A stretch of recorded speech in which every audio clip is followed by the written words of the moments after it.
One of the most important design elements of the iPhone 15 Pro series is now on display, the new Action button, which will replace the iconic mute switch that has been present on all previous iPhone models since the very first iPhone.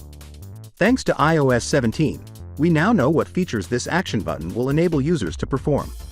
The new Action button will let you to do these 9 functions, including quiet mode, flashlights, shortcuts, voice memos, accessibility, camera, focus mode, magnifier, and translate, according to information taken directly from the iOS 17 source code. From this, it seems that the Action button will be far more effective than previously anticipated. Some of these features are quite obvious, but many of them are genuinely unique to the iPhone, like executing any shortcut from the Shortcut app directly from the press of a button. The possibilities are almost unlimited.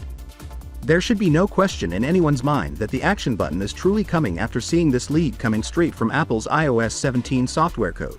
Thus the traditional mute switch button may now rest in peace. Also in the news, it has been reported that Apple will raise the prices of the iPhone 15 series. Now that we have more reliable sources saying the same thing, people should be aware of how the iPhone 15 series pricing could end up. $799 for the iPhone 15, $899 for the 15 Plus, $1,099 for the 15 Pro, and up to $1,200 or even $1,300 for the iPhone 15 Pro Max.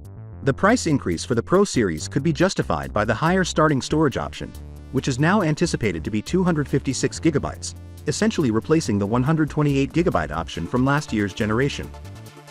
Basically, we could see a $100 price increase for the 15 Pro and up to $100 to $200 increase for the 15 Pro Max, 15 Ultra model.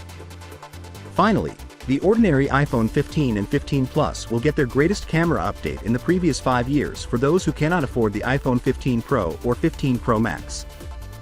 The larger 48-megapixel sensor that we now have on the 14 Pro and the 14 Pro Max will be coming to the non-Pro iPhone 15 series. This information is coming from the reputable digital jack station, so it is probable that this will be the case with the iPhone 15 and the 15 Plus. Finally, what are your thoughts about it? So without being said, let me know your thought in the comment below, and if you are new here, please subscribe. Peace out.